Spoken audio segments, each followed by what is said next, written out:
রমজান মাসে প্রতি সেকেন্ডে সেকেন্ডে মুখে থুতু আসে, এখন আমার কি করা উচিত? রমজান মাসে ওষুধের মাধ্যমে মাসিক বন্ধ রেখে কি রোজা রাখা যাবে? রোজা অবস্থায় বাচ্চাকে মায়ের দুধ খাওয়ানো যাবে কিনা? সাহারিতে আজান চলাকালীন সময় কি পানি পান করা যাবে? গোসল ফরজ অবস্থায় গোসল না করে কি সাহারি খাওয়া যাবে? রোজা অবস্থায় টুথপেস্ট দিয়ে ব্রাশ করা যাবে কিনা? আমাদের মসজিদে 20 রাকাত তারাবির নামাজ হয়, আমি যদি 8 রাকাত পরে চলে আসি তাহলে কোনো গুনাহ হবে কিনা? সাহারি না করলে কি রোজা হবে? স্ত্রী জাকাত কি স্বামী তার নিজের টাকা থেকে দিয়ে দিতে পারবেন? জীবনের অনেক রোজা কাজা রয়ে গেছে, এখন কি আমি আগে পেছনের রোজাগুলো কাজা আদায় করব? রোজা রাখা অবস্থায় স্বপ্নদোষ বা কামভাবের জন্য মজি বের হলে কিংবা বীর্যপাত হলে কি রোজার কোনো ক্ষতি হয়? গীবত করলে কি রোজা হবে? রোজা অবস্থায় তেল, সুরমা, আতর ইত্যাদি ব্যবহার করলে, নখ বা চুল কাটলে কি রোজার কোনো ক্ষতি হবে? রোজা রেখে চোখের ড্রপ ব্যবহার করা যাবে কিনা? রোজা রেখে ধূমপান করা যাবে কিনা? রমাদান মাসে মহিলারা রান্না করার সময় কি লবণ চেক করতে পারবেন? এমনি লাবিব তানভীর লিখেছেন, গীবত করলে কি রোজা হবে? রোজার স্ট্রাকচার হয়ে যাবে, অর্থাৎ বাহ্যিকভাবে রোজা হয়ে যাবে, কিন্তু অন্তর্নিহিত যে রোজা সেটি হবে না, অর্থাৎ রোজার প্রাণ ক্ষতিগ্রস্ত হবে, যার কারণে রোজার মান কমে যাবে, কোনো কোনো ক্ষেত্রে রোজা অর্থহীন হয়ে যেতে পারে। এজন্য রোজা রেখে গীবত করা, অন্যান্য পাপের কাজ করা অনুচিত এবং রোজে বেঁচে থাকা উচিত। এমনি আব্দুল আলিম আপনি লিখেছেন, অবিবাহিত হুজুরের পিছনে নামাজ বা তারাবি সালাত আদায় হবে কিনা? করা যাবে, কোনো অসুবিধা নেই। বিয়ের ইমামতির জন্য বিয়ে করতে হবে এমন কোনো বাধ্যবাধকতা বা শর্ত নেই।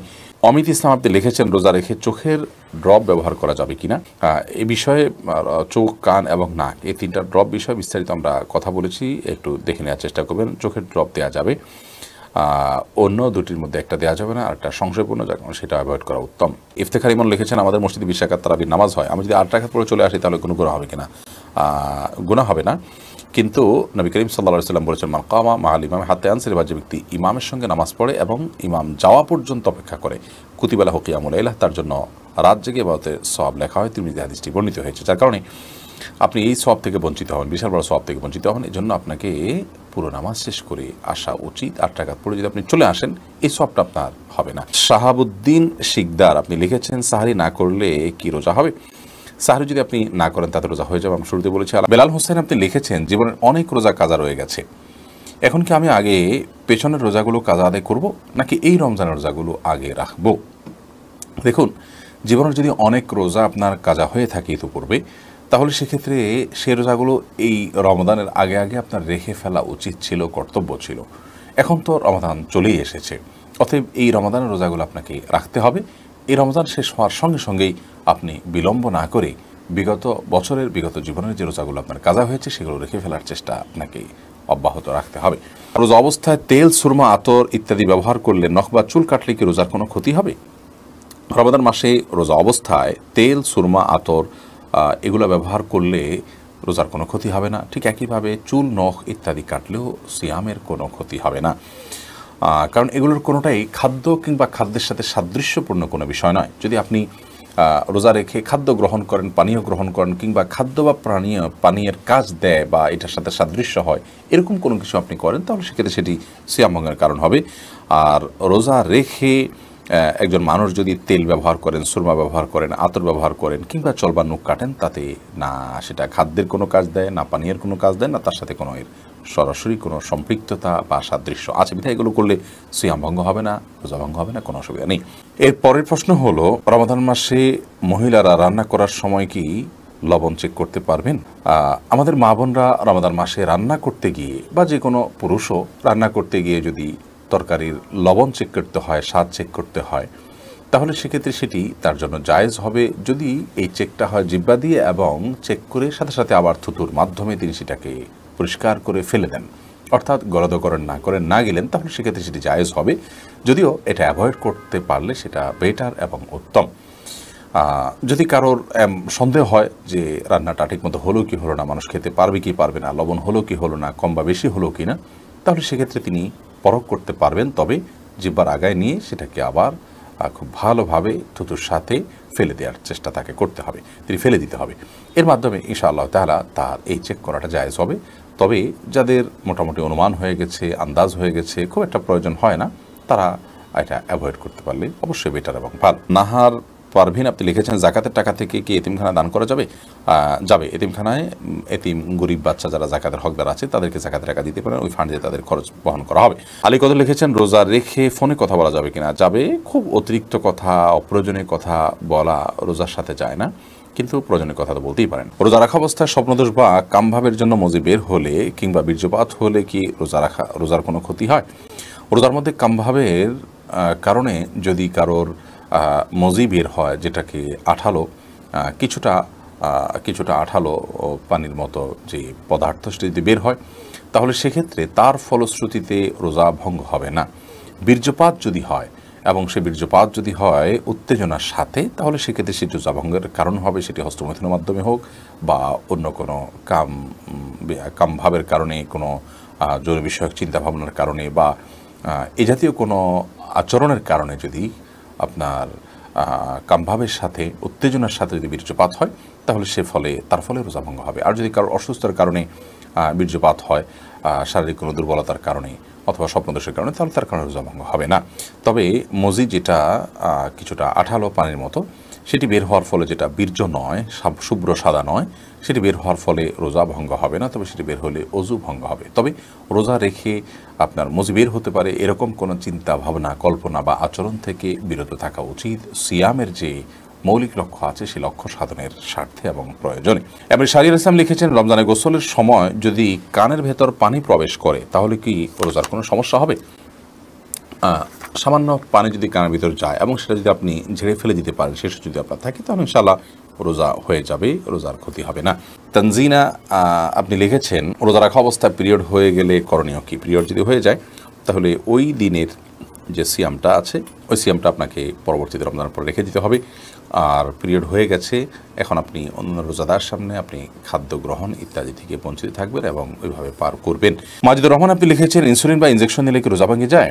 ইনসুলিন বা ইনজেকশন নিলে রোজা ভঙ্গ হয় না। বিশেষ করে যে ইনজেকশন আমাদের চামড়ার নিচে বা সামান্য মাংসপেশিতে যায়, যেটা আমাদের পাকস্থলিতে যায় না, খাদ্যের কাজ দেয় না, পানীয়ের কাজ দেয় না, খাদ্য বা পানীয়ের সাথে সাদৃশ্য হয় না, সেরকম ইনজেকশন যেটা শুধুমাত্র আপনার চামড়ার নিচে ইনজেক্ট করা হয় কিংবা আপনার মাংসপেশিতে ইনজেক্ট করা হয় এবং সেটাতে আপনার মেডিসিন থাকে সামান্য পরিমাণে, বা যেখানেই হোক ইনজেক্ট করা হয়, সেটা পাকস্থলিতে অন্তত যায় না।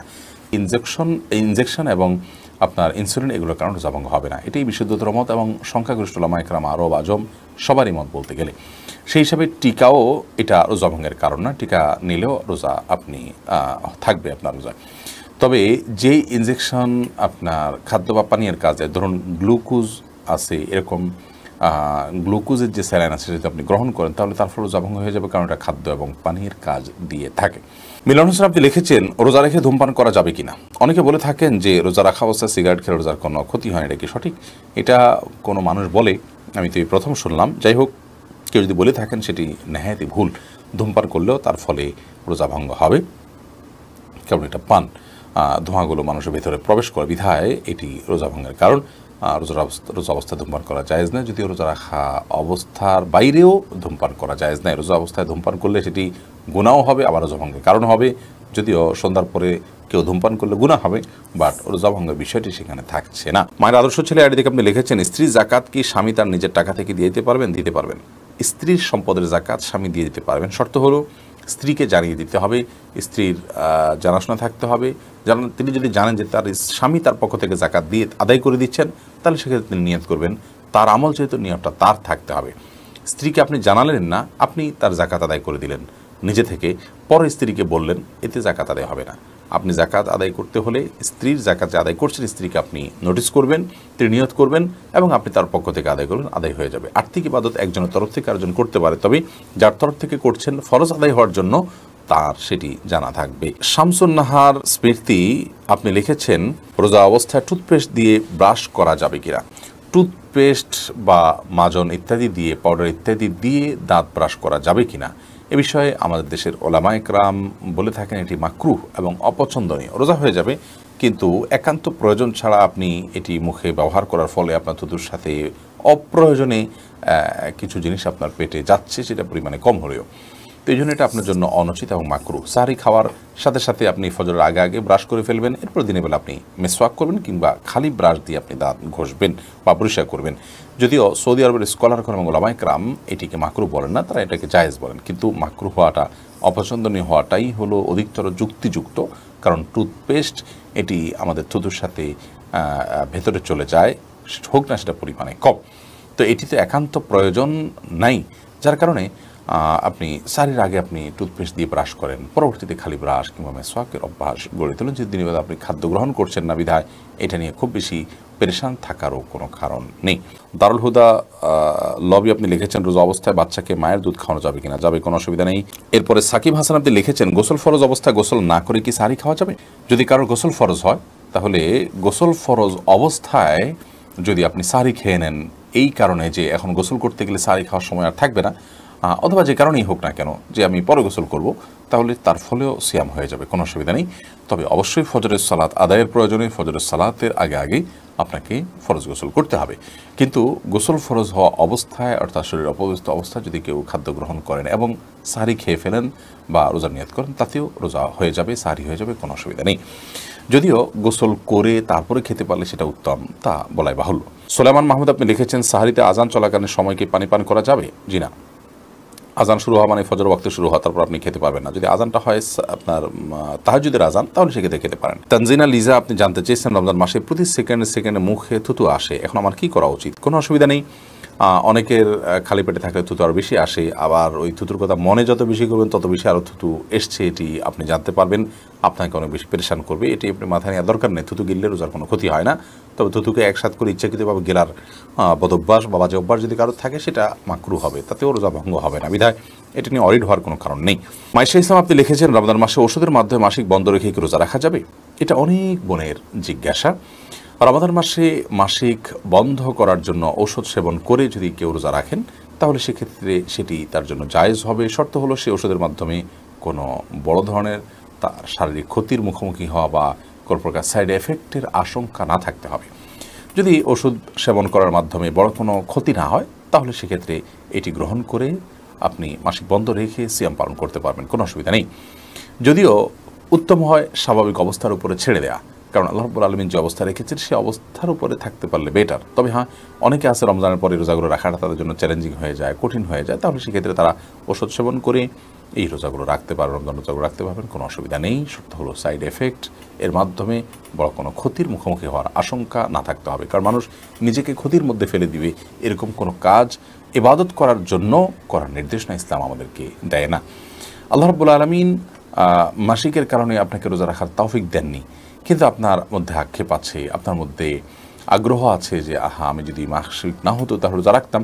তো এই যে একটা আপনার আকুতি, এই যে আপনার আকুলতা, এটার কারণে আল্লাহ তাআলা রোজা না রাখতে পারার পরও আপনাকে আল্লাহ রাব্বুল আলামিন রোজা রাখার যে সওয়াব সেটি দান করবেন। কারণ হাদিসে আছে নবী করিম সাল্লাল্লাহু আলাইহি ওয়াসাল্লাম বলেছেন কোনো ব্যক্তি যদি অসুস্থ হয়ে পড়ে, শারীরিকভাবে অনুপযুক্ত হয়ে পড়ে কোনো ইবাদত করার, অথচ তার যখন শারীরিক সক্ষমতা ছিল তিনি সেই ইবাদতটি করতেন, ত্রুটি বিচ্যুতি করতেন না, তিনি সেটি করতেন এবং এখনও সুস্থ থাকলে তিনি করতেন, তাহলে সেক্ষেত্রে তিনি এই ইবাদতটি সুস্থ অবস্থায় করলে যে পরিমাণ সওয়াব পেতেন, অসুস্থ অবস্থায় সেই ইবাদতটি করতে না পারার কারণে তার যে বেদনা, তার যে আকুতি, তার যে আকুলতা এবং তিনি যে সুস্থ থাকলে রাখতেন সেই বিবেচনায় আল্লাহ তাআলা তাকে ইবাদত করার সওয়াব দেবেন। বিধায় মা বোনরা এক্ষেত্রে আলাদা কোনো কসরত না করলেও ইনশাআল্লাহ বিইذনিল্লাহ আল্লাহ তাআলার কাছ থেকে তারা আজর পাবেন, যদিও এর রোজাগুলো তাদেরকে আবার রেখে দিতে হবে। অতএব ওষুধ সেবন করে মাসিক বন্ধ রেখে রোজা রাখতে পারবেন ওই শর্ত সাপেক্ষে যে সাইড এফেক্ট থাকবে না।